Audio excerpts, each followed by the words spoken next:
Hey chums, welcome back to the Game with Chums podcast. I'm your host once again, the ever immaculate, clean-shaven star of the show, Paulus. And with me, as always, is my ever faithful, bearded, long-headed, and loyal lapdog, the glamorous Mr. Raws. Mr. Raws, how the bloody hell are you? So. COVID like a week and a half ago, so I'm still recovering from that. So not great. Yeah, not great. But I've been worse. Like when I actually had COVID, that was worse. Yeah. I mean, you looked worse as well. Yeah, so probably looked better as well, to be fair. Somewhere in the middle. No. Yeah, if you see me muting that would be because I'm coughing my guts up. Lovely. But there you go. I don't want to cough down people's ears, especially if they've got headphones on. No, you're very considerate to our loyal fans who recently I've been checking the analytics out on our hosting site Podbeam, and we're getting a lot of listens from North America, Canada, and United States. Hey. So yeah, thanks guys, whoever's you guys are, thanks for listening. We're getting like whoever you are, whoever they are, whoever you guys wherever you are out there in the wide world. Yeah, thanks for listening, and we'll continue bringing you this hot topic podcast. Speaking of hot topics, Mr. Ross, should we just jump straight into the topic instead of asking us what you've been up to, what you've been playing, all that bollocks? Should we just jump into it? Let's just get on with it. Let's just talk about it, because recently there was a big showcase. It was the Xbox showcase for the Summer Games Fest.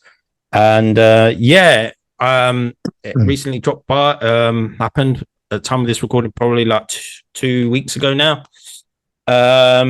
And it was universally praised, and a lot of people consider it the best showcase Xbox or any game publisher has done.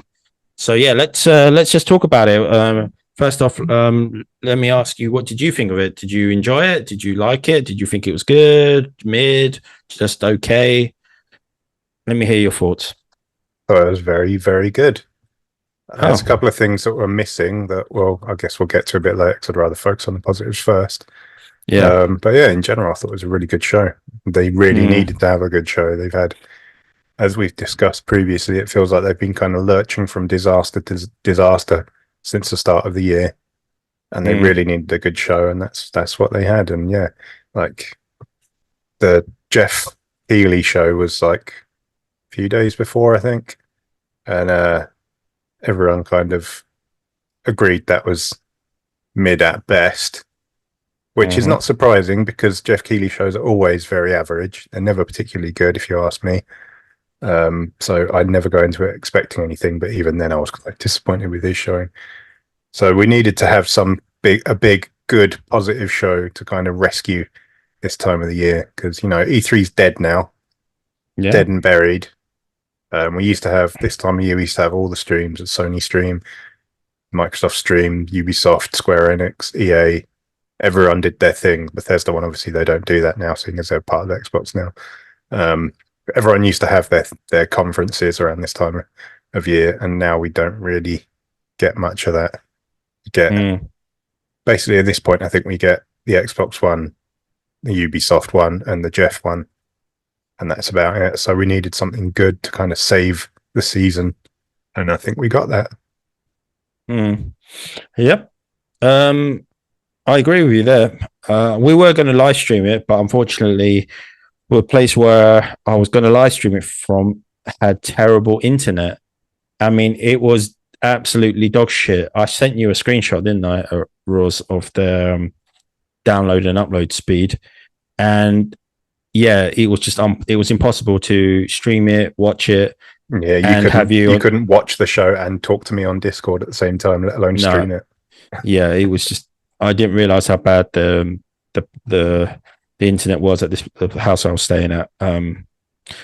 Yeah, so it was not possible. It was a shame because I was kind of look forward to it. I had a couple of beers ready. I was going to sit back. We were going to just discuss it, and we've done it for the last 2 or 3 as well. Yeah, and I feel like we missed out because it was a really good showcase. It was one of the best ones they've done. I remember at the time I posted on Twitter that I thought it was okay, and I kind of regret saying that because I watched it back and I watched all the trailers individually. And I thought, no, this is really good. It was a really good showcase. And yeah, I put up a poll saying, what do you guys think of it? And generally it was pretty positive feedback. Obviously you're going to get some people saying, oh, what the hell was that? You're going to get the haters, you're going to get the negative Nancy's. You're just going to get all that. But generally I think on social media, it was viewed very positively. And yeah, we're just going to talk about what they showed and what they didn't show and the future of Xbox. Because, yeah, our last podcast, we kind of talked about the negatives of what Xbox have been doing recently. And we did get a few comments saying that we're being a bit too doom and gloom. We need to... with good reason. Yeah. But now we're going to be positive. We're talking positive because we are big Xbox fans. Our channel is predominantly an Xbox based YouTube channel. We play everything on either on PC or Xbox. We both have Game Pass. We're big, we're just like really big fans of the Xbox brand, and to see them have a positive reception to their showcase is really good because recently they haven't had the best sort of showing and best sort of few months of this year. Even though they released a few some good games, even like Hellblade 2 was getting some negative reaction to it, which I don't understand. People calling it a walking simulator, not a real video game. And it's the same people who were praising the first game and now dunking on the second game, which I think the second game is much more action sort of orientated than the first one. I mean, like the first, like after the intro, you're straight into combat. In the first one, it didn't really happen to that. It took a lot longer for it to encounter your sort of first enemy. But yeah, we're gonna not worry about that. But let's just talk about what they shown. And I know you got a little list up of what they shown. So let's just go through it and we'll talk about like what we enjoyed, and we'll see if we can go through all they revealed, because they revealed a lot of first party games as well as third party exclusive sort of world premieres. It's a little annoying because I've got the Xbox Wire post up and there's an image of everything they showed, but it's not in the order they showed it in, and I can't remember the exact order, so we're going to be talking about this stuff out of order, I guess. Yeah, we can. That's fine. But I do remember the first thing they showed was a trailer for Call of Duty Black Ops 6, which I'm going to be honest, I completely tuned out of because I'm just not interested in Call of Duty at all. Right, it's got what's the word I'm looking for? All directional movement. Omnidirectional sprinting. Omnidirectional sprinting. I watched a little bit. We should also mention they did like a Call of Duty Direct afterwards, which was about half an hour long, I think. Yeah. And I kind of had that on in the background while I was doing other stuff, so I wasn't really paying attention, but I did see some of the movement stuff, and it did look pretty fun, actually. The movement stuff looks quite good. Yeah. But yeah, I've only ever played a handful of Call of Duty games, and only ever for the campaign. And I haven't played any of the Black Ops games, so Black Ops 6 is kind of for me.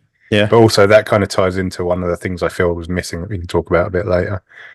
But yeah, okay. I mean, I know you're not a big Call of Duty person either. No. So yeah, let's just like, instead of being bogged down, we're talking about like stuff we didn't like so much. Let's talk about like what was next. Like what's next on the list? Let's just sort of get through it a bit more quicker. Otherwise, we'll keep ramble. Next on the Xbox Wire post is Indiana Jones, but that's not what they showed. I'm pretty sure the first game they showed was Doom: The Dark Ages, which made me very, very happy. Yeah, even though it looks very different. Yeah. I liked Doom 2016 quite a lot. Obviously, I played all the old games. Like Doom, the original Doom was one of the first PC games and one of the first FPS games I ever played. Cheers. So yeah, I've been playing the games for 30 years at this point. But I really like Doom 2016 quite a lot, but I absolutely love Doom Eternal. And there's a big split in the fan base between those two games because they're quite different. But yeah, Doom the Dark Ages, I was very happy to see it happen. But it looks very different from Doom Eternal. It looks kind of like the opposite of Doom Eternal, whereas that game was very fast and you spend a lot of time in the air. This one, it seems a lot slower and you spend a lot more time on the ground. But it still looks really good. Looks a lot of fun. Looking forward to seeing more about it. Yeah, isn't it like like you say, it's set in the sort of like medieval times. So old Doom guy's got like a sword and shield and that flying dragons he's and all that he's shit. got a chainsaw shield. Chainsaw, which is about as inspired as Gears of War coming up with the Chainsaw Lancer back in 2006. And then there's a gun that fires just chunks of skull. It just mashes up a skull and fires chunks of it out, which of course is called the Skull Crusher. It seems like they've gone kind of crazy with the weapons. I'm excited to see what they do with it. I think there's a flail as well, which looks pretty interesting. All right, cool. Yeah, so that's good, but that's a multi-platform, isn't it? Yeah, it's coming out on PC, Xbox, and PS5. I imagine if Switch 2 can handle it, Switch 2 will probably get a port at some point, but obviously I can't mention that now because it hasn't been announced yet. Yeah. Okay, cool. What have we got next? I have no idea what they showed next, but let's just Indiana Jones. I mean, they showed another look into Indiana Jones. Yeah. At some point in the showcase. As I say, this thing is completely out of order, but yeah, I'll pick some games at random and we can talk about them. Indiana Jones and the Great Circle, another trailer. A lot of it looked like stuff they showed in the Dev Direct at the beginning of the year. But I'm fine with that. I think it looks really good. I really like machine games. I love their Wolfenstein games. I'm looking forward to seeing what they do with Indy. Short round. Yeah, he looked good, man. It showed a sort of cutscene involving a Nazi and Nazis. I hate those guys. Yeah, and it showed like the sort of Indiana Jones humor. You know, his quips, his humor. He's and the banter, but the back and forth between Indy and the German officer. So yeah, it looks good. It kind of feels like the film. It looks fantastic. I think Troy Baker is the voice of Indiana Jones. He is. He's doing a really good Indy. I had no idea, but he genuinely sounds quite a lot like him. It sounds like a young Harrison Ford. So yeah, that's good, man. That's something to look forward to. I think that's going to be a very good game. People still complaining that they wish it was in third person. I think it works well as a first person game. It cuts like between first and third when you're doing sort of like traversing. So that's a good compromise. So yeah, I mean, bring it on. Like Indiana Jones, man. Can't wait for it. So what's next, Mr. Ross? Like we could go in about it. We could talk like 10 minutes about each video, but then this will be like yeah. We'll hit the highlights and then we'll sort of talk a bit more about things we want to talk about. They showed Avowed again, which I'll mention next, given that was also in the Dev Direct at the beginning of the year. And some people seem to be really down on this game, and I don't really get it. It's an Obsidian RPG. You know it's going to be a good RPG. It's like, I know a lot of people were a bit down on the Outer Worlds, but you got to remember that was when that was signed and when it was mostly developed, they were an independent developer and they were signed with Private Division, which is 2K's basically indie label, whereas they just sign up games on a lower budget. And on a side note, Private Division seems to be failing right now, cancelling everything. But yeah, Avowed obviously has a higher budget. It's had more dev time. I think it looks good. It's on UE5 as well. I think the environments look really good. Like people are looking at it and thinking, oh, it doesn't look as good as like a Naughty Dog game or something. It's far and away the best looking game Obsidian have ever made. Outside of like personal choice, if you really like pre-rendered backgrounds and stuff, then you're going to really like the Pillars of Eternity games. But I think it looks really good. and you can have your choice and consequence stuff that Obsidian do so well, and I'm really excited for it. I heard there's now an option. Well, I guess it was probably always in there that you can play the game in third person. So they did that. Sorry, go on. Yeah, because I know that was another complaint. I don't know why everyone's got against first person games all of a sudden. But yeah, they now confirm that you do have the option to play it first or third person. So that's a good choice to have. Not that I want to point fingers or anything, but it feels very much like since Sony started focusing a lot on third person like action adventure games, a lot of people have suddenly become extremely anti like first person. And I don't remember ever it being this big a deal, but apparently now it is.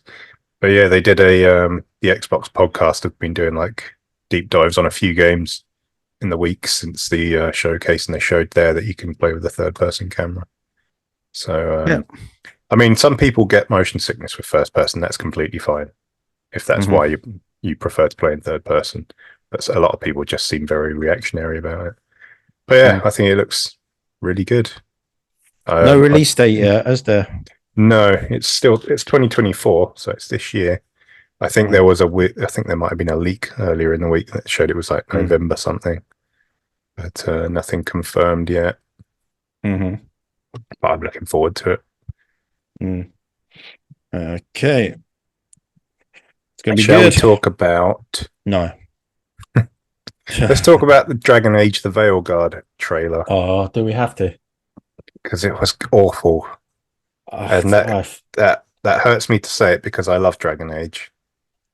I've got loads of, you can't see them behind me on the shelf, but I've got all like the World of Thedas books and the Inquisition art book and other stuff behind me. I've got all the novels. I love Dragon Age, but that trailer was just, I have no idea what they were thinking. It made it look like some online co-op, like hero game or something. It wasn't good. Yeah, I remember watching it, and I was like, what the hell am I watching here? I honestly thought it was some sort of joke, but obviously it wasn't. It looked like a Fortnite sort of introduction. Yeah, it looked really bad. It looked like it was an online co-op game with like hero characters and stuff, the way they introduced it.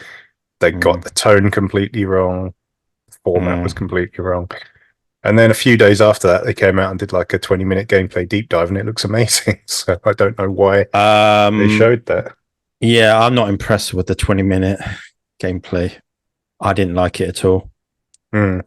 I got this is where we're gonna sort of have a disagreement. I hated it. I'm not hyped for the game at all. I didn't like anything I said. Everything. I didn't like the tone. I didn't like the art style. I didn't like the combat. I didn't like the dialogue options.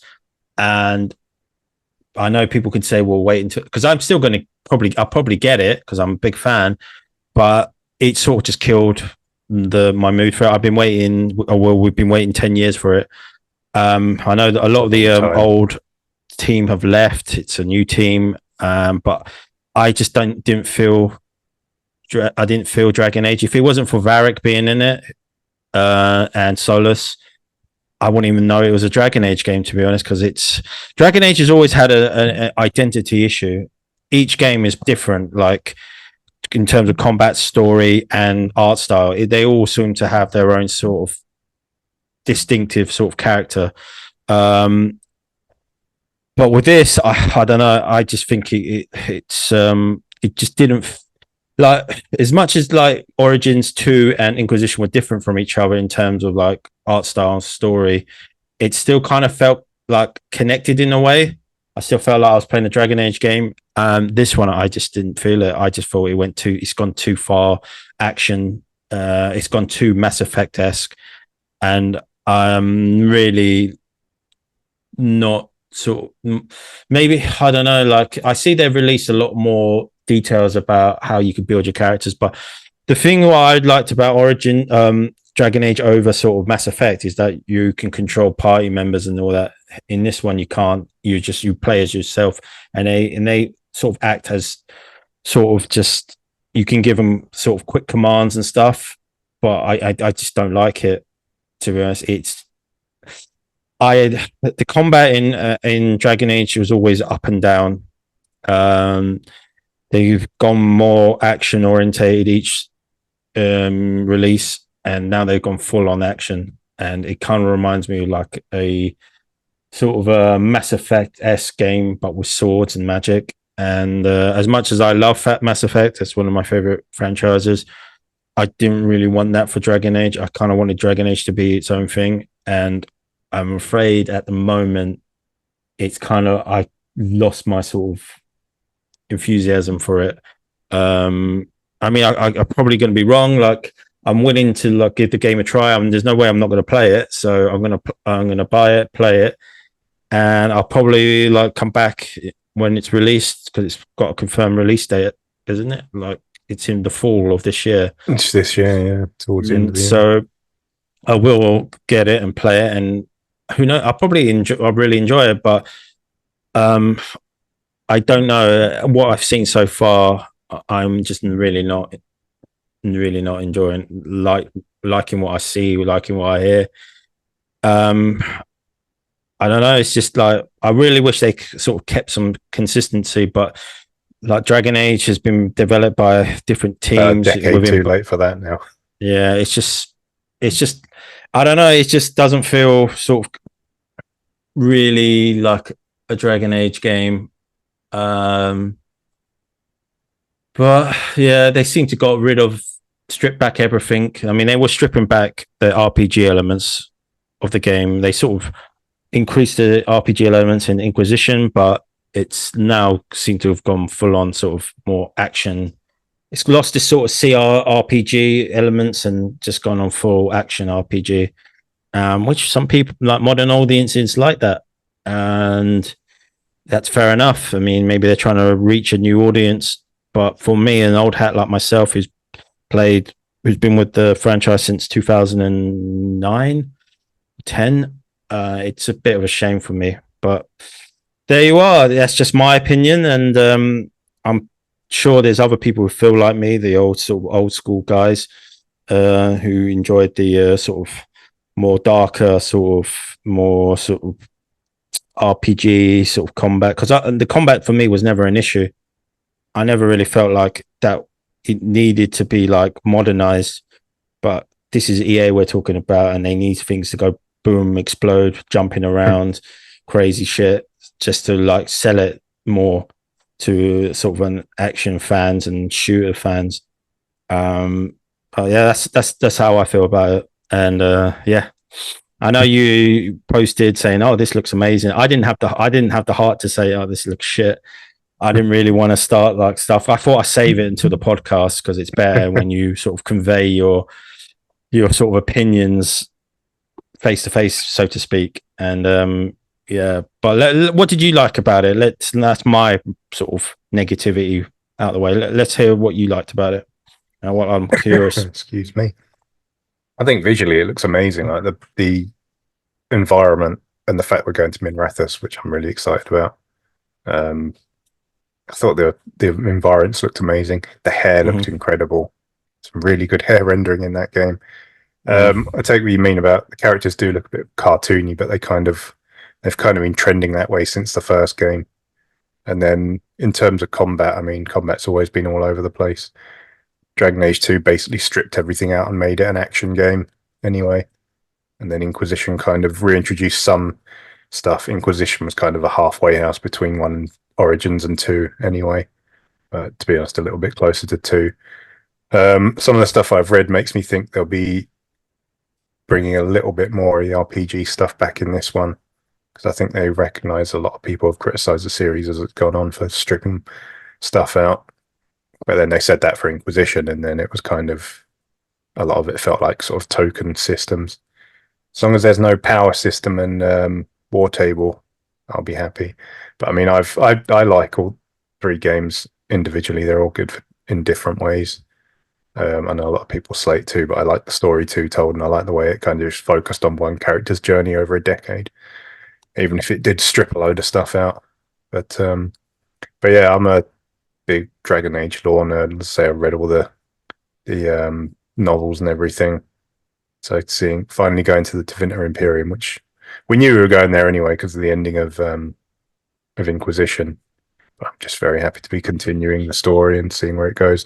And I really like Varric, and I'm glad Varric's back. But I did feel like in the gameplay reveal, it felt like they were leading up to killing him off in the early hours or something. Yeah, I felt that as well. I felt that. I thought, oh wow, they're going to kill him, which will be a pretty good. That would be a big wow moment if they did kill off fan favorite Varric. I was like, oh, that's pretty ballsy. Will they do it? Who knows? I mean, maybe he's not an actual party member. He's going to probably be more like he's like an advisor role.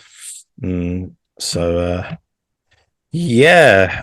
But yeah, shall we move on to whatever was next, which I can't remember. Yeah, I mean, I could talk about this for a while, and we can have our back and forth. But the podcast isn't just about Dragon Age. I mean, we could talk about Dragon Age more for another podcast. But yeah, what's next, Mr. Ross? I'm going to kind of group these together because they gave some like updates on games that are already out, like Flight Simulator 2024. I'd never played Flight Simulator, so wasn't particularly fussed about that. Break your bloody Xbox. So the file, such a big fucking huge game. But yeah, I'm going to be honest, I slightly tuned out during that trailer because I just don't really pay attention to Flight Sim. But I think they showed like search and rescue missions and stuff off the top of my head, if I can remember. What else they showed?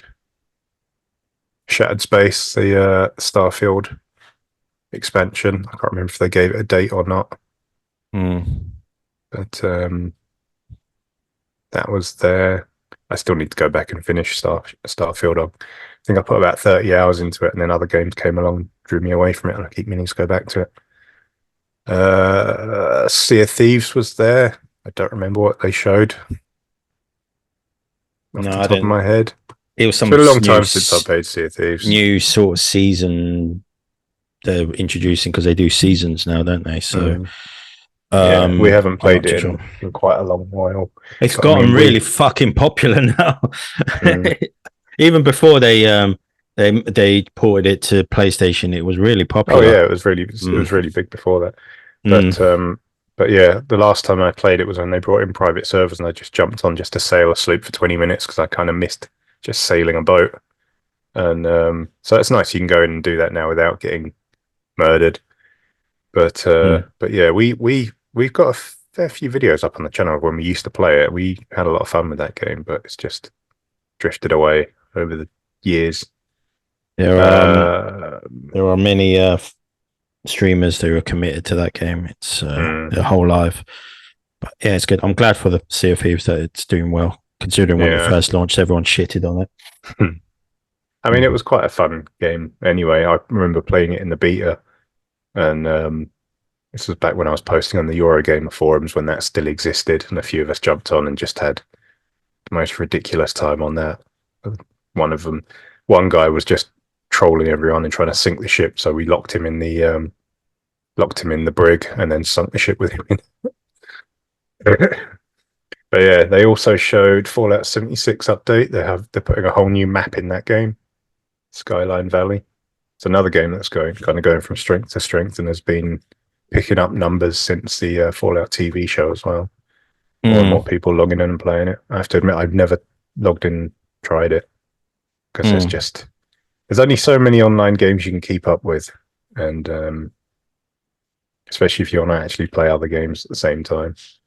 We got an update on that. Elder Scrolls Online also got an update. Gold Road, apparently. Again, never played ESO. I've only got time for one MMO, and I've been playing FF14 for like more than a decade at this point, so that's my MMO of choice. But again, that seems to be doing really well. Still loads of people playing it, gets updates all the time. And I think that was about it for updated stuff. Oh, World of Warcraft was there actually, the new expansion for that. Again, never played World of Warcraft, so can't really comment on that. I do watch the CG cutscenes every now and then because Blizzard are just extremely good at CG cutscenes. None of it makes any sense to me, but they look nice. And then there was the Diablo 4 expansion, Vessel of Hatred, which I think we just got a cinematic showing some very grisly things happening to Neyrel. So I'm looking forward to that. I'll be playing that when that comes out, because I do like Diablo 4 quite a lot. Yeah. I think that was it for updates on stuff of like already released games. There's 3 I kind of want to leave till last, the 3 big hitters, I guess. There was a trailer for Assassin's Creed Shadows. I'll play that eventually. I'm still playing Assassin's Creed Odyssey. Been playing that for 4 years now. I'll finish it eventually. And then I've still got Valhalla and Mirage to play before I can actually get to Shadows. But I'm quite excited for that one. I've wanted them to do a feudal Japan AC for a long time. It does look pretty good. What else have we got? A new trailer of State of Decay 3, which didn't seem to show anything new over what was already in State of Decay 2 that I can remember. Was that an in-game engine sort of trailer, or was that just completely CGI? Because I've heard no, it was like a mix. I think it was like a narrative trailer, but they showed gameplay. They showed some gameplay stuff, but I think it was like framed. So I think it was like in engine, but they like framed it for cinematic appeal.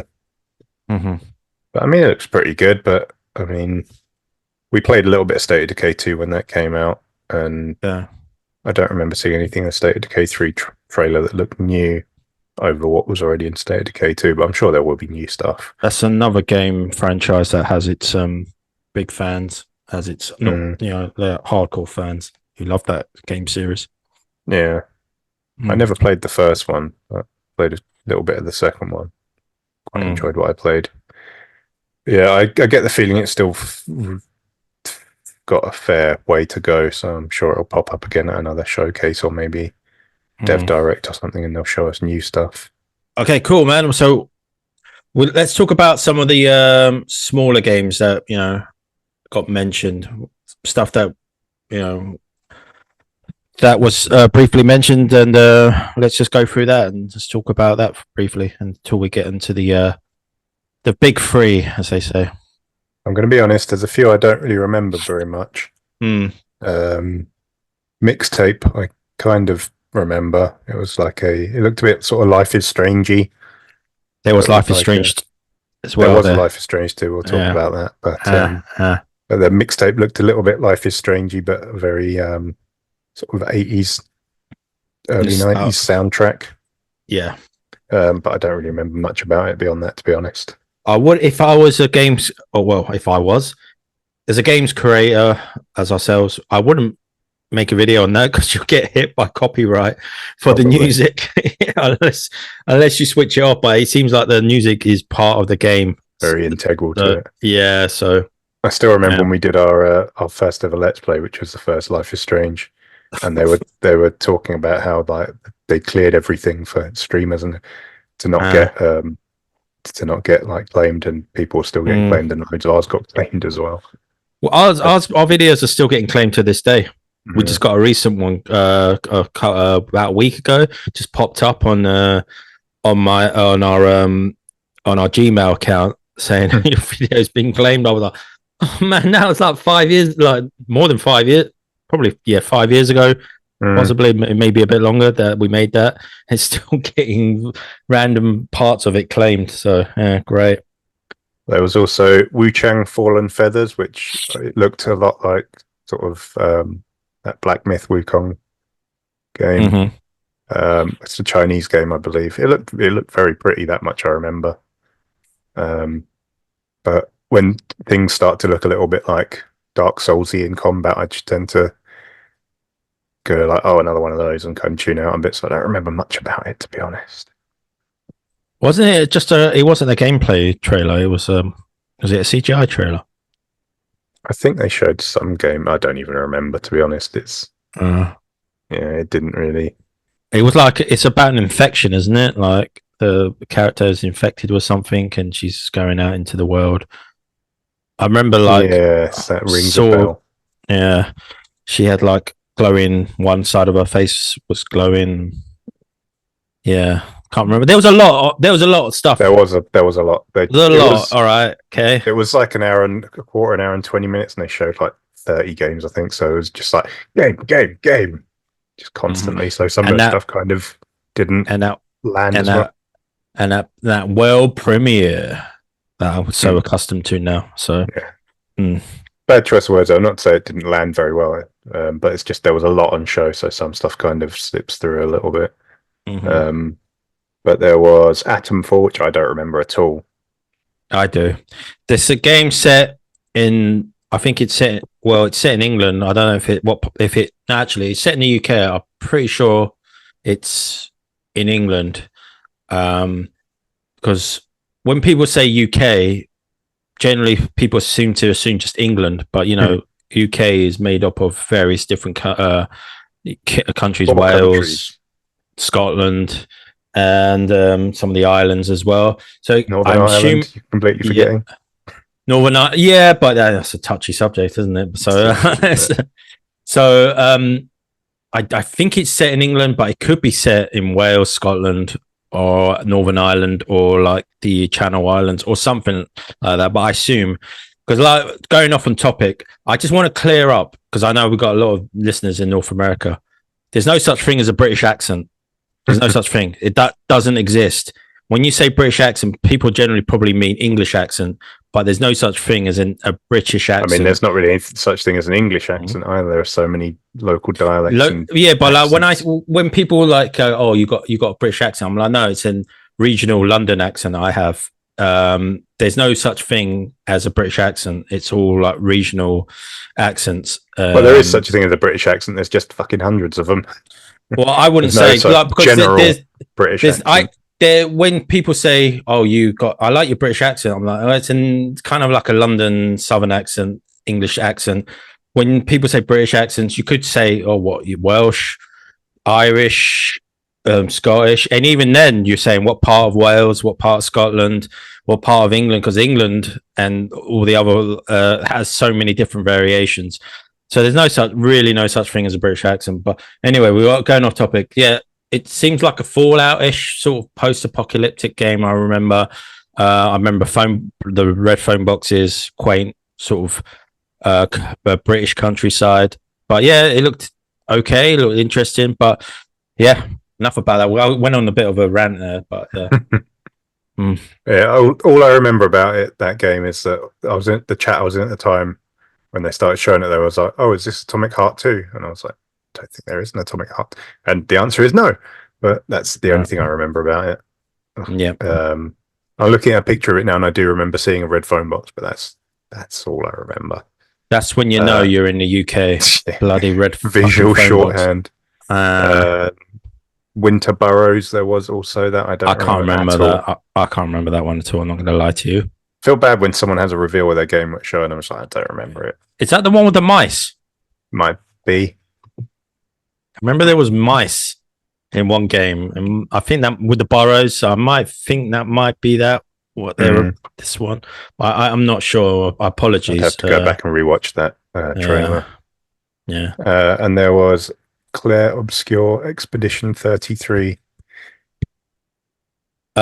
which I think is actually bizarrely they looked very like sci-fi-ish. I remember, but apparently it's a turn-based RPG. Oh, that's good. And it looked. Yeah. I can't remember any of the details of it off the top of my head now, but I remember thinking it looked really interesting. So I'm definitely going to have to rewatch that trailer and figure out a bit more about that. But yeah, I remember reading something after the fact that said it was a turn-based RPG, and I do remember it did look like characters lining up to take their turns in combat at one point, but it looked very stylized, so it didn't immediately appear as like a turn-based RPG. But yeah, it looked really good. I remember that much. Yeah. And then there was Flintlock, The Siege of Dawn, which I feel like has been coming for years at this point. I thought it was already out, but apparently it's not. You know what's funny? The trailer started up and I didn't know that's what it was. And I was watching it. I was like, I wonder what happened to Flintlock. Because that was like supposed to be coming out like 2 years ago or something. And then there's a trailer when I was like, wait, is this? And then it came up at the end. I was like, oh, it is. It still looks impressive, but it's yeah, it's been coming for a long time. Mm. Yeah. Yes. Did that get a release date? Has any of these games got confirmed release dates? It's all sort of either coming this year or next year, or no.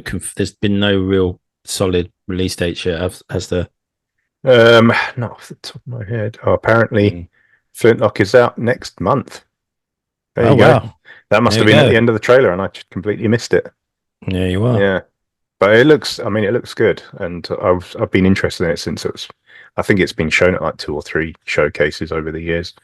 It's made by the people that made Ashen, I think, which was an interesting game at the very least. But yeah, as you mentioned, we're also getting a new Life is Strange, which I'm happy about. I like those games. And I was watching the trailer and someone said Max, and I was like, wait, is that? And yes, it is. It's Max from the first Life is Strange. So can we assume that the canon ending was Max let Chloe die? Apparently, you get to choose which ending at the start of the game. Yeah. But yeah, I'm not quite sure how that will work, because it seems like the narrative impetus in this game is trying to save a friend, another friend. Yeah, so it's like, well, if Chloe survived, what happened to Chloe? But we'll find out. Still died. Died either way. But I like those games, and the last one was oh god, what was it called? Life is Strange. True Colors. Yeah, I really like that. That was the first sort of original one made by Deck 9, who are making this one. So obviously, Don't Nod made the first 2, and then Deck 9 made Before the Dawn, the like prequel to the first game, which was good, and then True Colors, which I really liked. That's a really good looking game as well. Like the first couple of Life is Strange games, they're nice looking games, very stylized, but True Colors is genuinely a really pretty game. So I'm expecting the same from this one, but I'm looking forward to it. I like those games a lot. Okay, last couple of games we'll mention before we move on to the big things we want to talk about. There was Mecha Break. Yeah, I thought that was when I first saw it, I was like, oh, it's a Gundam game. So it gave me very big Gundam vibes. The mechas did look very Gundam. I thought it was like a licensed Gundam game when it first came on. Apparently it's a multiplayer game. And then Fragpunk, which I don't remember much of, but I remember watching it thinking it looked fun, but it would probably be dead after like a week. Is that a multiplayer game? Yeah, it looked a bit sort of hero shootery, but with, if I remember correctly, it was like modifiers that pop up during the game and like change how the game's played. It did look really fun, but I feel like if you're launching a multiplayer game these days and it's not a huge hit, it's just going to die. I mean, I remember when Square Enix showed Foam Stars, and outside of, they've ripped off Splatoon, people were like, it does look fun though. And then that's just completely died.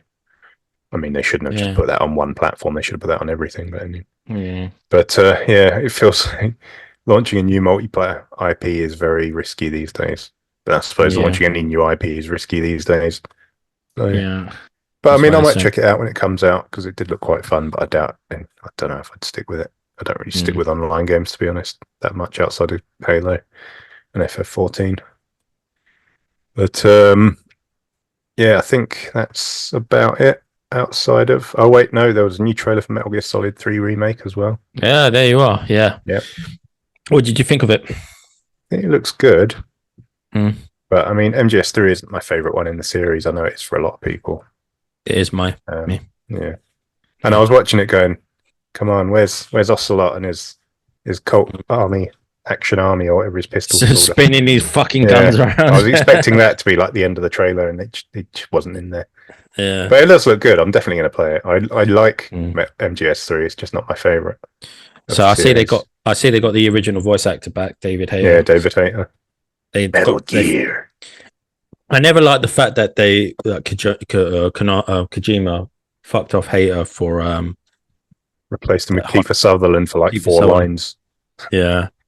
I was just like, why not bring Hayter back? Poor guy. Yeah, I mean, like the iconic voice of Snake. it's not like Kiefer Sutherland's like bloody like short of cash or anything or any work. It's not like he needs the money or anything like that. So support the video game voice actors. They find it tough these days, especially with the rise of AI. So I mean, David Hayter's got such an iconic voice. So it's one of those voices you hear it and you immediately know who it is. I remember playing one of the Dragon Age Inquisition DLCs, the one where you go into the deep roads and there's a dwarf, and as soon as he started speaking, I was like, "That's David Hayter." Yeah, like, you cannot mistake that voice. Yeah, I didn't like that DLC. It was very combat focused. Yeah, it was a dungeon crawler. But yeah, I thought it looked good. The trailer, they showed a lot more gameplay. So yeah, I think it looks decent. I think it's going to be pretty good. I mean, it's a Metal Gear. It's the first Metal Gear we're getting since. Oh no, what was the one that released everyone hated? Metal Gear Survive. Survive, yeah, terrible. Yeah, nobody talks about that one. No one talks about that. But it looks like they've learned their lesson and they're releasing a remake of one of the Konami releasing a video game. Who could have seen that coming? Exactly. All right. So last thing before we get to the big hitters, they announced Age of Mythology Retold, which has been essentially known about for quite a while because obviously they've been doing the Age of Empires remakes and Age of Empires 4, and they said they had plans for AOM and they were going to come back to it. So yeah, there's Age of Empires Retold, remake of that. Never played any of the Age games, to be honest, because RTS games aren't really my thing. Nor have I, to be honest with you. It's one of those part of the game genres I never really sort of got into at all. I guess everyone has their own sort of taste. Ours is predominantly RPGs and first-person shooters, and with a dab of action games. But yeah, those RTS games never really got into. Maybe one day we will. Who knows? I don't know. I've tried. The first RTS I ever played was Dune 2 in like 1993 or 1994 on PC. And I was like, this is kind of interesting. I'm going to go and get some spice. I didn't really know what I was doing. And then I didn't play another one until Halo Wars came out in 2008? Yeah. So I think literally all I've played is Dune 2, Halo Wars 1 and Halo Wars 2. And I remember sorry, man. I remember playing the Alien versus Predator RTS. I had that on the OG Xbox. I rented it from Blockbuster back in the day when you can rent video games. I remember playing it and I was just like, I didn't realize it was an RTS. I was like, what the fuck is going on? Why am I controlling all these characters in the bird's eye view? And then I was like, oh, okay. Big surprise for you. Yeah, it was like when people played Brutal Legend and it starts off as a third-person action adventure game and then turns into an RTS and you're like, oh, okay. Fuck. Damn. But yeah, so is that all of the smaller games? Should we get into the core of the showcase? The big there's three left. So which one do you want to talk about first? I think it's obvious which one we'll leave till last because it was the last thing they showed. Yeah, we'll leave that one to last. Okay, let's talk about Perfect Dark, the new Perfect Dark sort of sequel, remake, reboot, whatever you want to call it. They showed a lot of gameplay. Because I remember people before still that, aren't happy. Just people still going, I bet it's CG or it's no, that was in-game footage, man. Yeah. Come on, you can see it. Gameplay, how kind of jittery it looked. People are always unhappy. Oh, we missed one game out. Did we? We showed a lot of gameplay. South of Midnight. Oh yes, we did forget that, didn't we? And that looked good. That looked really good. They showed gameplay. I'm annoyed I forgot that because I thought it looked great. That would look really good. And there was people complaining and go, "Oh, the frame rate's dropping." I was like, "No, that's the way." Yeah, it's the animation style. It's style. Think of it as like the recent Spider-Man, the Spider-Verse films, sort of style, that sort of stop-start sort of animation, which I think suits you really well. And the gameplay looks really good. The combat looks really good. It looks really good. It looks really fun. It does. So yeah, there you are. Like, here we go. Like, this could be a surprise hit for Xbox. New IP from Compulsion Games looks great. Looks great. Like the vibe, I like the look of like the traversal looks really fun. You've got like some kind of like spirit hookshot thing to jump over distances, and you got a giant frog that you can ride. Come on, man! It looks good. I mean, I thought. I mean, like when they first announced it, it was all like a sort of CGI sort of trailer, but now they showed like in-game footage, gameplay, and I think this is going to be a good game for Xbox. Yeah, I think it looks good. But back to Perfect Dark. Yeah, I'm looking forward to this. I think it's been a long time coming. I think that we've been getting such limited information in regards to Perfect Dark, and for them to show so much in the showcase was a good thing. And I think it's people saying, "Oh, this is not." There's always like negative people, a lot of negative people showing, "Oh, this doesn't feel like a Perfect Dark." I was like, when was it? The Perfect Dark came out on the N64 2 decades ago. 25 years. Yeah. And then they released Perfect Dark Zero, which was a launch game for their 360. 19 years ago. Yeah, so come on, guys. You know, this is a new sort of like I think it's a reboot. It's got to be. Like he's Joanna Dark's Hunting Carrington, who in the original game was her employer. So it must be sort of like a prequel reboot sort of thing. And I really enjoyed the gameplay. There's a lot more sort of like a lot more stealth, a lot more gadgets, a lot more ways of taking down enemies. So I think it's going to be a good game. It looks like Mirror's Edge, which I'm there for that. Like even a lot of the animations and everything. I was watching it going, this just looks like Mirror's Edge, but like future immersive sim Mirror's Edge. I think it looks really good. I'm really excited for it. Can I ask you, do you reckon they're going to have aliens in it? Well, they seem to be kind of hinting at some kind of grander conspiracy right at the end of the trailer. Interesting to see. I don't know, maybe if it's successful, maybe they won't in this one, but if it spawns a franchise, maybe it'll go into that in the next game or something. I wouldn't be surprised if they do that. Maybe try and keep it relatively grounded for the first one. Because the original was kind of just completely nuts, really. If you think about the plot, it was just Elvis the alien. It was just nonsense, but it was fun nonsense because that was kind of Rare's style. But yeah, I wouldn't be surprised if they want to keep it a little more grounded, at least for the first one, and see what they can do with it. But yeah, it looks good. Like using your gadgets as you would in the other two. Like, people might have to complain about Zero, but it still had a lot of gadgets and stuff, and those games always felt a little bit kind of immersive simmy anyway, because you had like multiple objectives. You tended to be able to find multiple routes into a place and multiple ways to do things. Not like super hardcore immersive sims, but they lent in that direction. So I'm absolutely not surprised that that's where this looks to be going. Doing stuff like using your gadgets to record people's voice prints to get through like security doors and stuff. Climbing buildings to find different routes of ingress. I think it looks really good. I think it's got a huge potential for replayability with the amount of options you be able to sort of take on each mission, you know. So I'm looking forward to it, because even the original had like you said, optional objectives, different ways of going into the mission. So yeah, I think it's going to be great.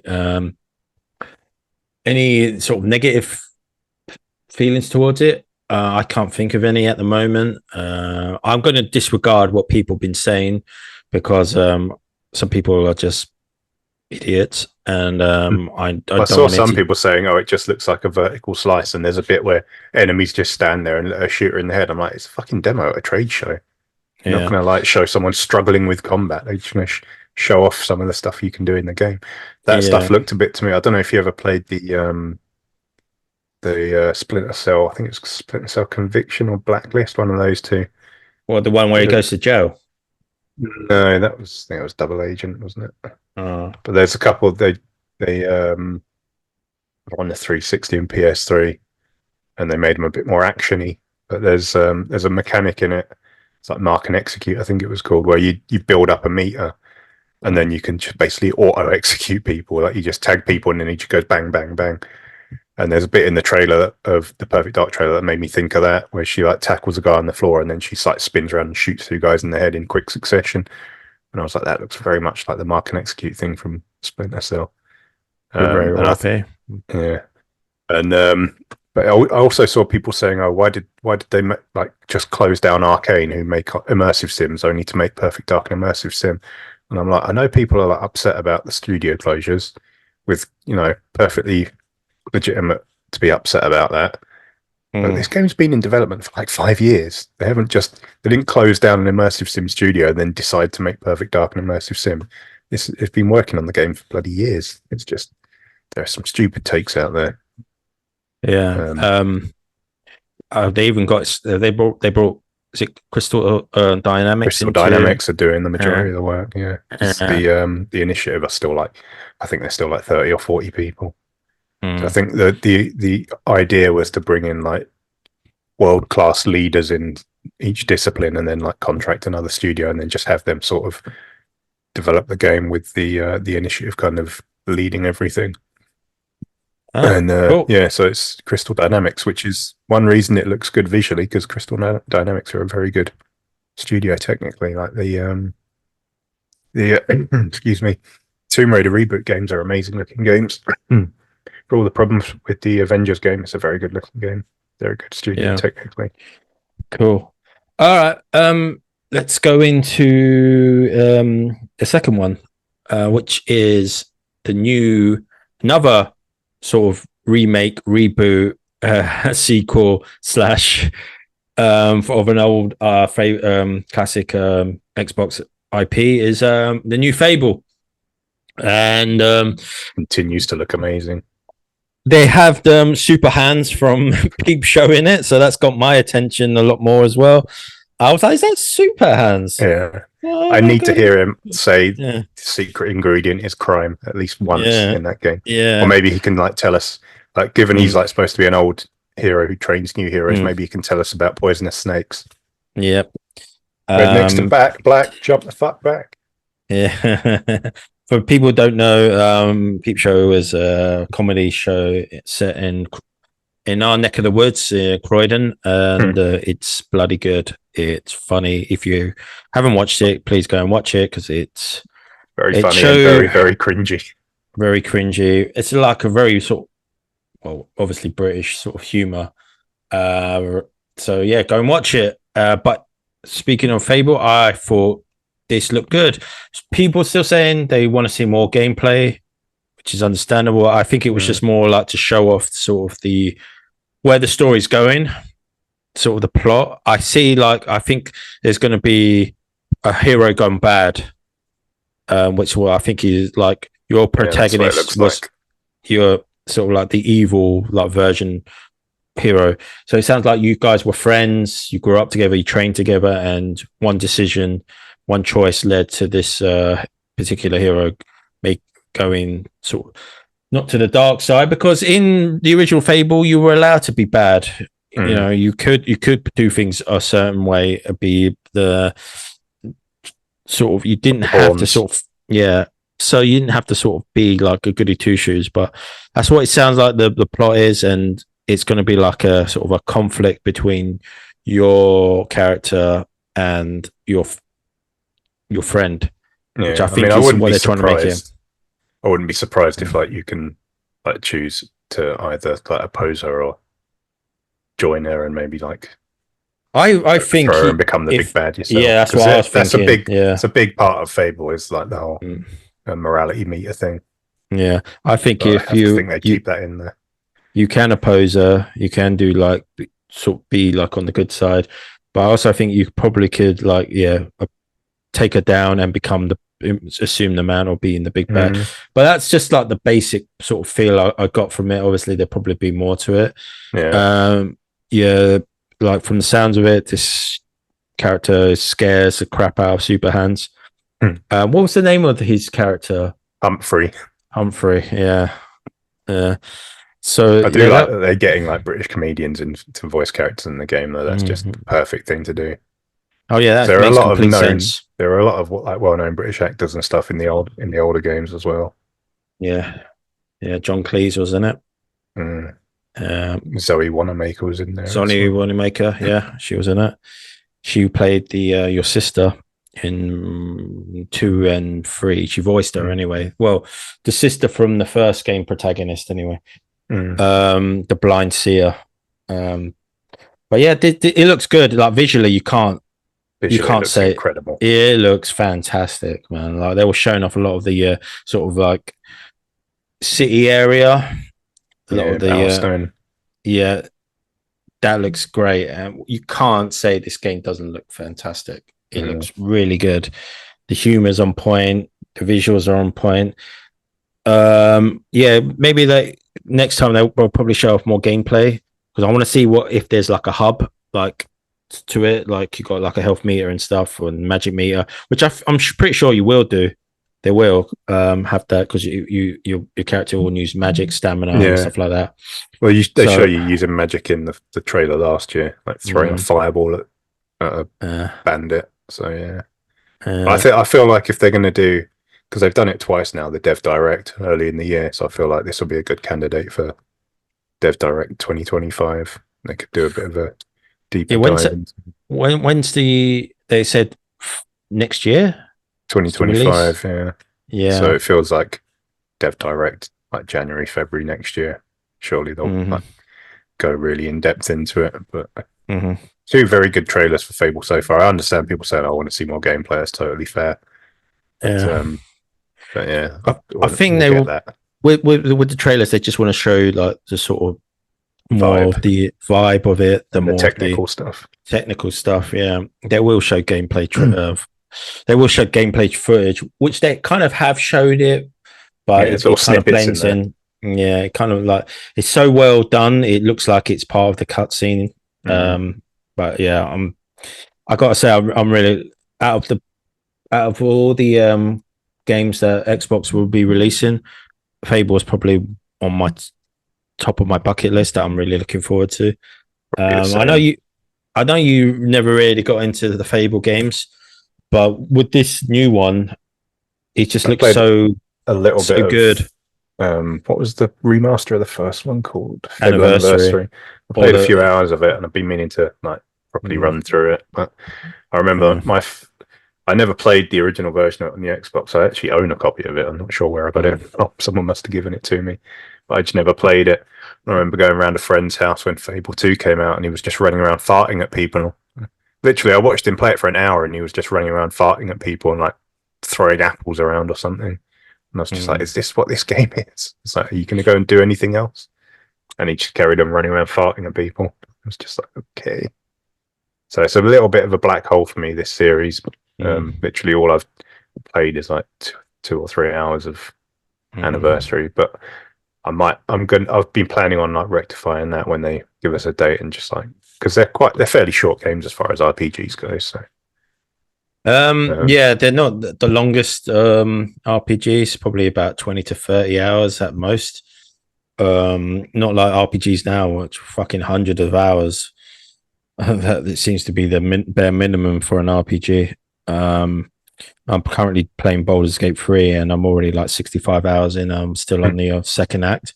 So they are long games. I mean, some people like that, but when you get older, you don't have as much time to really get invested into an RPG. So unless we end up doing this full time and then we get paid to play video games all the time, I'll be happy with that. But yeah, like Fable, Playground Games, looks like they really knocked it out of the park visually. The tone, the music, the humor, it all seems to be pretty on point. So big shout out to them. I can see this being sort of the sort of benchmark for future Xbox games in terms of like storytelling, visuals, and graphics, because graphically looks insane. Looks fantastic. Like you can tell they took to heart the because there was a lot of like criticism of the player character last year. Just a lot of it, just fucking idiots being idiots. And there's that one bit where like she's walking along, someone calls her a wanker, and she turns around and like frowns, and people like freeze frame that to say, "Look how bad this character looks." It's just a frown. But they showed a shot of like her face like up close in the new trailer. It's just like, wow, that looks incredible. Yeah, they definitely sort of took that criticism, which I think probably a bit unfair, but yeah, she looks great. I don't know if in past Fables you get to choose your the sort of character if you want to play as male or female, or maybe, and they'll probably introduce like a non-binary option as well. So I don't know if you will play as the female. I think they're just using that as marketing. Kind of like how they used to use Commander Shepard in the original trilogy as the male Dutch model version. So I'm pretty sure you can customize. If not, I'm not bothered, to be honest. If we end up playing as the female protagonist, completely fine by me. I don't care, to be honest. He looks great. I quite like her snarky attitude and humor about it.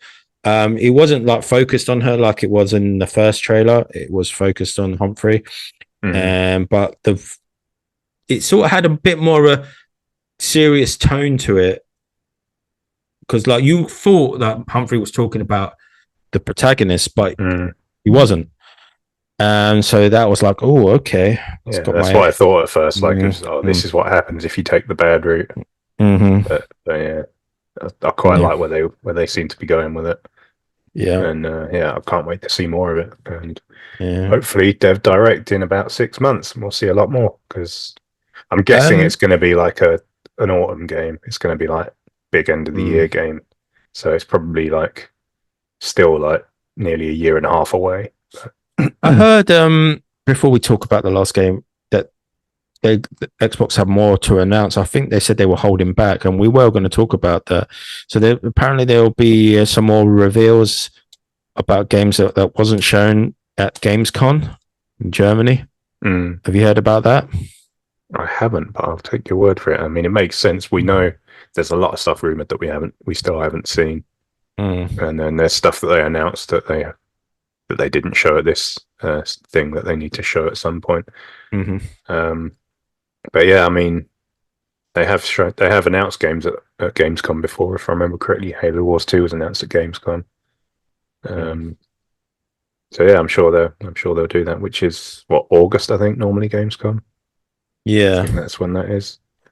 Yeah. But yeah, if they can also use that to go a bit more in depth in some of the newer stuff. That's the thing I would like to go to.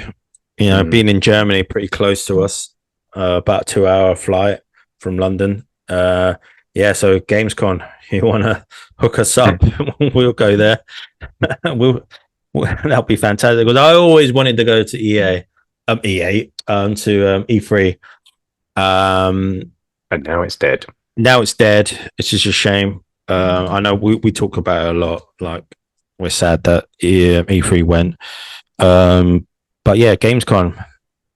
I mean, if I could get tickets, I would like to go. But if Gamescom want to sort us out with some tickets, I'll be happy to go there. And I love Germany, man. Germany's a good country. It's friendly people. So yeah. Apparently got the Euros there. Yeah. Oh yeah, the Euros are happening now. Big football tournament. We're the second day into it. Scotland got spanked, which is no surprise because they did really poorly in tournaments. Got spanked 5-1, and Spain won. Back though, so that's good. Yeah, the highest goal scorer is a German for Scotland in the Euros. Anthony Rudiger scored. He scored an own goal. So a great header. He's a great header. Yeah. But yeah, it's the Euros, so a whole month football for you football fans out there. But are we going to talk about the third game, and then afterwards we can talk about what they didn't show, or are we going to? Yeah, let's do that. We'll talk about the one last thing. We'll talk about that now. So yeah, that's Fable. But let's talk about the last game that was announced as well. This was the last game that was announced, but everyone was there was a rumor that it was going to be some announcement, which was the new Gears game, but it's not actually a sequel to the current trilogy, is it? It's not Gears 6. It's actually more of It's a prequel. Gears 0. Yeah. Which they already kind of did a prequel for, which was Gears Judgment, if I remember correctly, with Bird as the main character. Yeah, it was like sort of before Gears 1, but before where this game is set. And then obviously Gears Tactics was set before the original trilogy as well, but again after this game is set. Which surprised a lot of people. I think that I don't think people were expecting it to be sort of a prequel. So it's called Gears E Day. So you got Marcus back, you got Dom is back, obviously, because he's not dead yet. He's not dead yet, but it's an odd one because it was speculation that the new Gears will be announced. There was a new Gears game announced, but it wasn't Gears 6, which carries on Cat's story. So it's gone back to Emergence Day. Yeah. So what do you think about that? Is that a good thing or a bad thing? Are you happy either way, or are you just happy that there's a new Gears game? Happy either way, but also I really want a continuation of Kate's story. It's weird because a lot of insiders are like, oh yeah, Gears 6 is definitely going to be there. And there was like rumors of a Gears collection as well. And just as an aside, this feels like the year that the insiders were very, very wrong about almost everything. The Xbox showcases have a reputation for leaking out like in the days leading up to it and then everything being spoiled. But I feel like every insider was basically wrong this year. I'll talk more about that in a minute because there's something that was missing that I want to mention. But yeah, a number of them were saying, oh yeah, Gears 6 is definitely getting announced. So, I mean, maybe they just had maybe their information was, the next Gears is going to be there, and they just kind of assumed it would be Gears 6, because, I mean, you would, because we're in the middle of an ongoing story, which now how long are we going to wait for that to be followed up on? Because, you know, how long AAA games take to make these days. But we're already at the point where Gears 5 was, at the end of this year, it'll be 5 years old. So are we going to wait 10 years to see what happened in that story? But, I mean, I am happy to see more Gears because I love Gears. And as I say, it's been 5 years since Gears 5 came out, and it's been 4 almost since Hive Busters came out, which was really good, sort of bite-sized Gears experience. So it's definitely time. It's past time for new Gears. But I'm a bit mixed because I wanted to carry on that story and see where it goes. And especially, you know, people need to know what decision is canon, because there's a big decision at the end of Gears 5 that people have been discussing for the last nearly 5 years. And now we might be discussing for 10 years. Might end up in a Dragon Age situation where we get the next game 10 years after the last one. But yeah, I'm happy to see more Gears. I think it was a really good trailer. Apparently, it was all in-engine assets. So it was running in. It's like a cinematic trailer rendered in Unreal Engine 5 using the actual assets from the game. So it's not necessarily a real-time trailer, but it's using all the actual assets from the game, just rendered out in UE5. So I'm sure it will look good anyway, because Gears 5 still looks incredible now. And yeah, they said they want to kind of take it back to basics a little bit and make the Locust drone really threatening again. And it certainly looked threatening in that trailer. I think the trailer is supposed to be Marx's first encounter with a Locust drone, and he's kind of getting his shit stuffed in for a large degree of it. Yeah. I don't know. It's I thought Gears 5 was really good. Visually fantastic, story-wise great. It was nice to have Kate as the lead character, not Marcus or his sort of dull son. So in her connection to the new sort of Locust is was an interesting concept. And obviously now that we're going to have, yeah, like you say, we're going to have to wait until that resolution for that story arc. So I'm happy that there's a new Gears game coming out. Yeah, it's going to look great. It's going to play great. You've got all your old friends there as younger versions of themselves. You're going to get that team again of Dom, Marcus, Bird, and Probably won't see Baird and Coltrane. Cole because No, they Marcus won't and be in it. No. Dom don't meet until the first game, 14 years after this takes place. So is this going to be following that canon, or do you reckon they're going to retcon anything? I don't think they'll retcon anything because it's so far back in time that they don't really need to, because this is 14 years before the first Gears game, and this hasn't really been explored that much. There's been like snippets of it, like in I think the beginning of Gears 4, where they do like the flashback bits where you go to like Asphalt Field and you see a little bit of Emergence Day. And then the books have touched on it a little bit. The books are actually a really good read if anyone's interested, but they haven't really explored E-Day all that much outside of like one of the novels, really. So I don't think there's much they'll need to retcon. But yeah, I guess we'll see what they do with it. I thought Dom looked really different. To the point where at first I thought it was Carlos, his older brother, but then I thought, oh wait, he died before E-Day anyway, so he couldn't have been around when there were locusts around. But yeah, Dom, I felt like Dom's face looked a bit non-Dom. Yeah, really bad political joke. But yeah, it's I don't know. We'll see what happens. I don't think they'll need to. I think it'll be more just sort of expanding on what we already know about it from like the extended media stuff. But I do wonder if it will just be 2-player, like just Dom and Marcus, because obviously they haven't met Baird and Cole at this point, and unless they introduce two new characters, yeah, which they could well do. I mean, there are sort of other characters mentioned in the books, so I guess they could.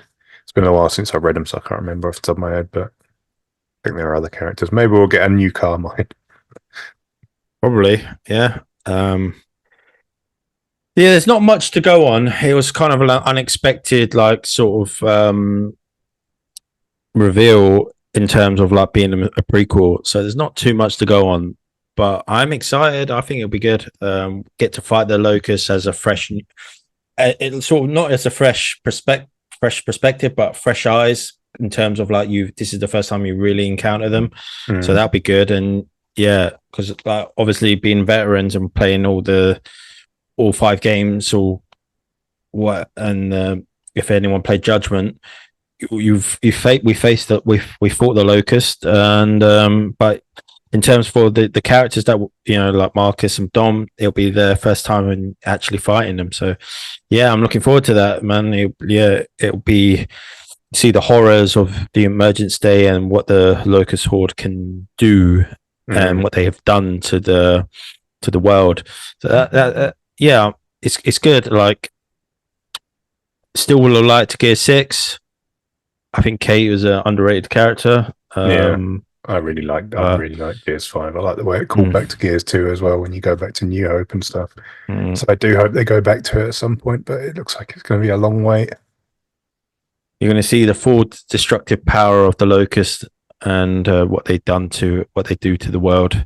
It's an interesting time to set a game in, because like literally like 3 weeks before Emergence Day, the COG were at war with the UIR, which is when like they captured the Hammer of Dawn, which was actually developed by the UIR, and so literally got this huge war which claimed millions of lives, and then like lasted for a generation, and then 3 weeks apiece, and then the locusts come out of the ground. So it's going to be interesting.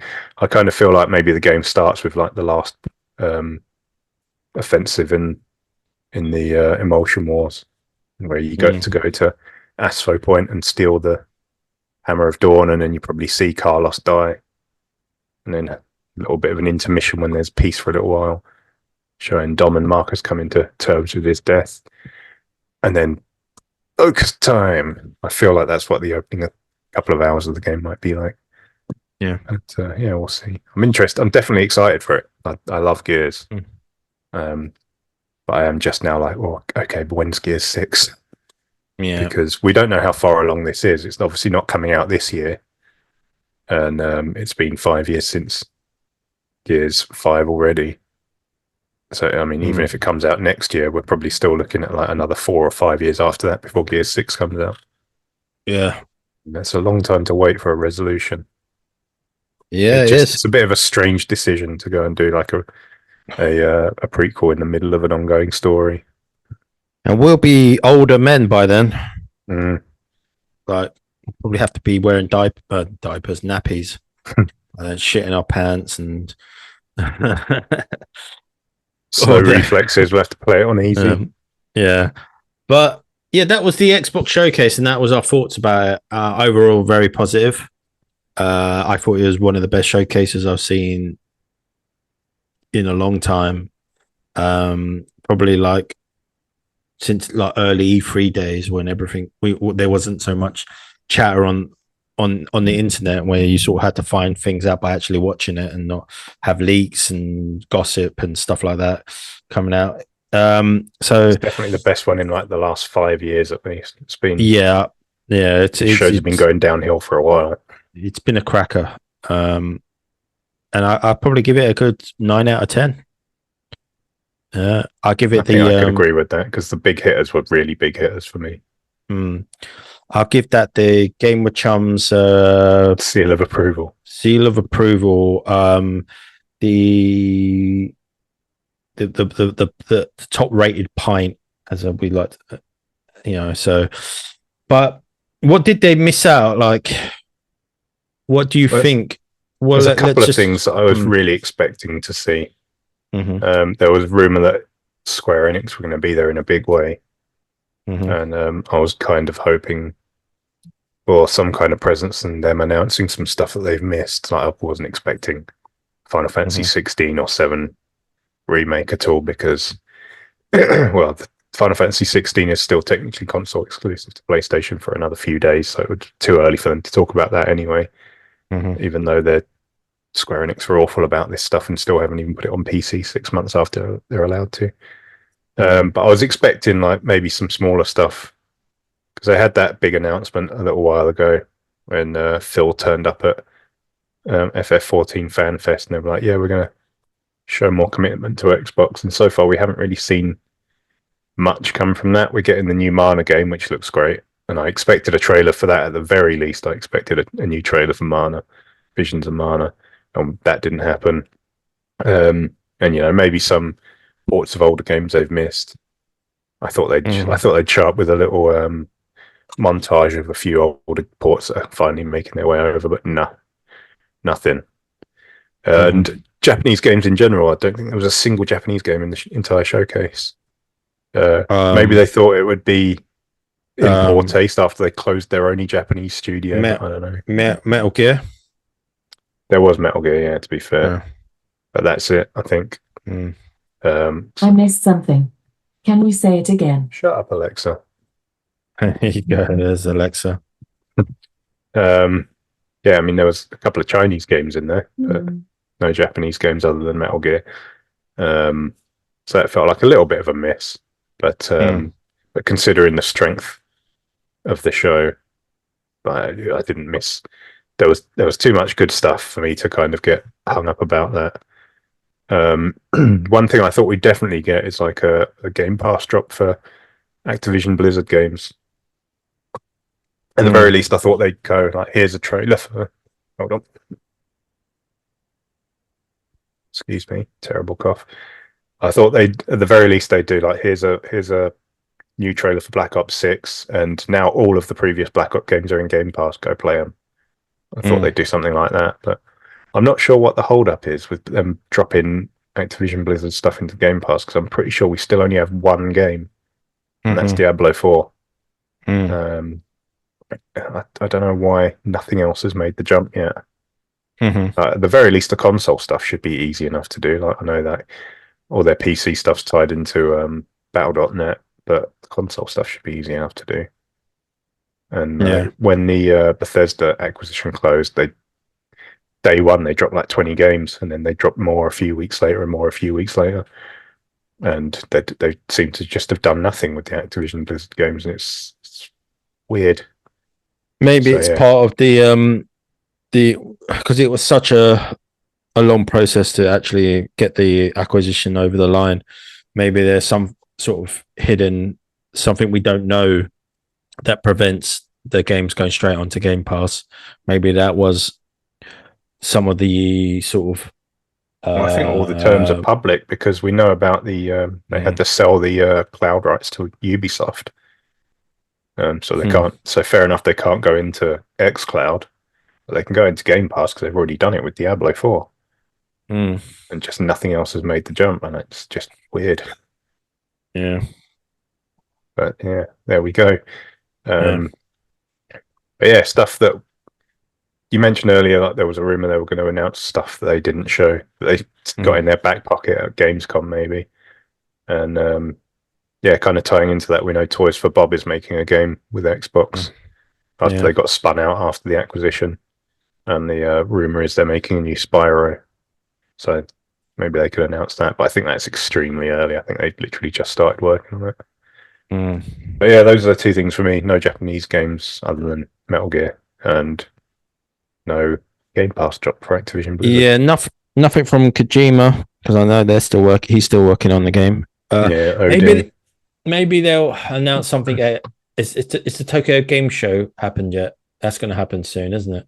That's September, so I think it's Gamescom August and then TGS September. Yeah, maybe they'll wait until then, like with anything that's coming via like sort of Japanese publishers or developers or stuff like that. I mean, that'll probably be a better time to do that.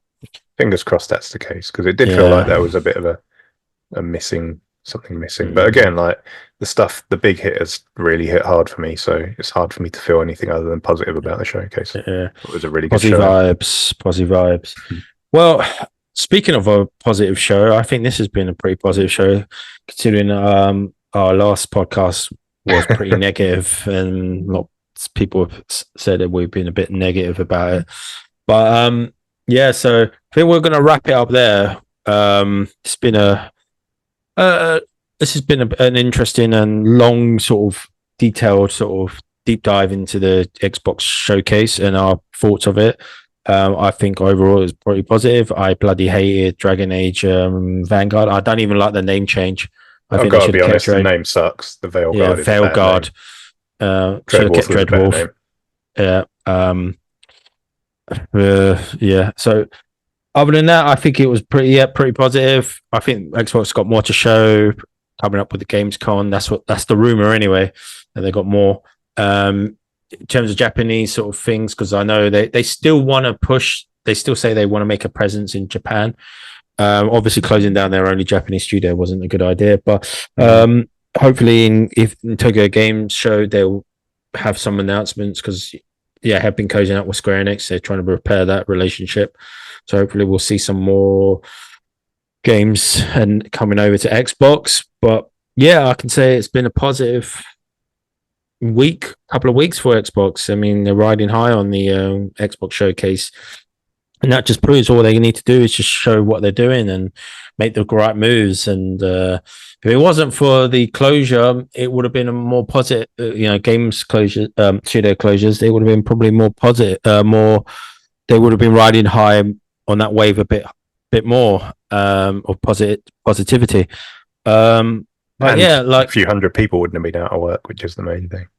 Well, yeah, it's a shame, but it's happening across all the sort of games industry. It's not just Xbox. It's not just Xbox. I know Sony have had redundancies. EA have had redundancies.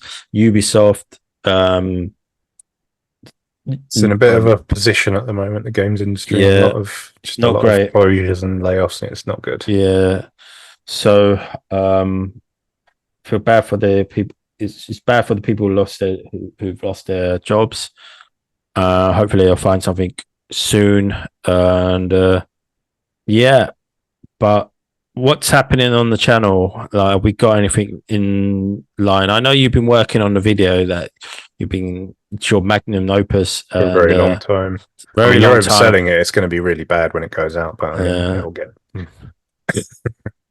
It's taken me a while because I've recorded stuff. I've like captured game footage. I've captured other stuff. I've recorded stuff on my phone, and I'm just trying to mash it all together and not make it look quite as bad as it probably will. But we'll see. Yeah, it's just taken me a long time to edit it all.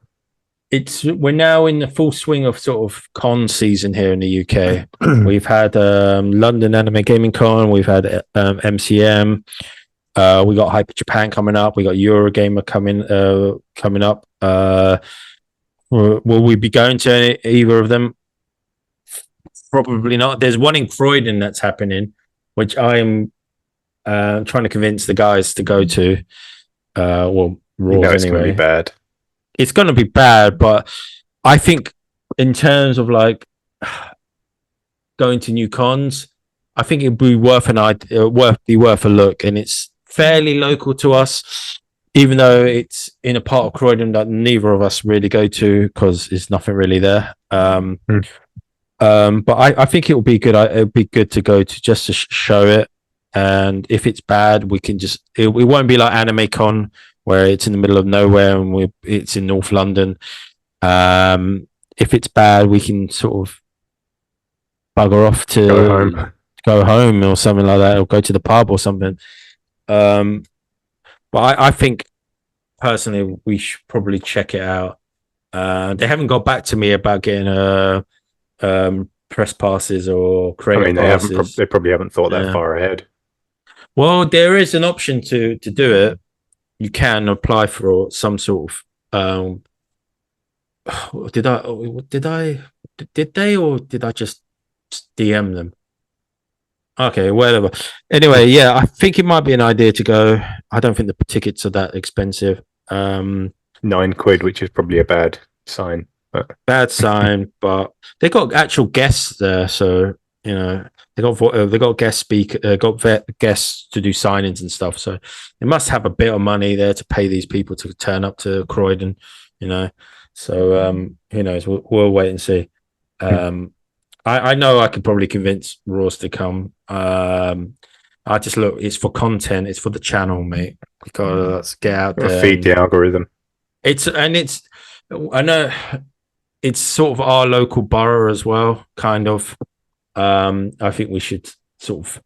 That's how I try to sell it to them. I was like, "Hey, we're local creators. Come, get us in."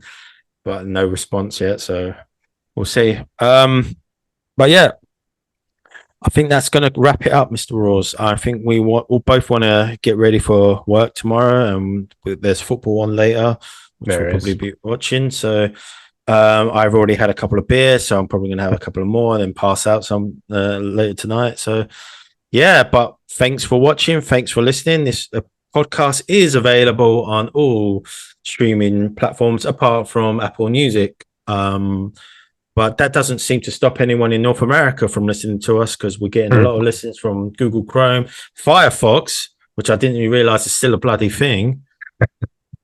I was like, Firefox? Is that a thing in Canada? Like, that's where like a lot of people in Canada. I remember when I used to use Firefox before Chrome came out. Yeah, and then it got really bad. Yeah. But yeah, thanks for watching, thanks for listening, and we'll see you again on the next podcast, which will probably be in another 2 weeks, when probably be talking about Dragon Age or cons or I don't know, like something. We'll talk about something out of. Yeah, we always do. Yeah, but anyway, see you guys later, guys. Well, see you guys later. Speak to you guys later. See you guys later, and yeah. See you later, pals. Bye.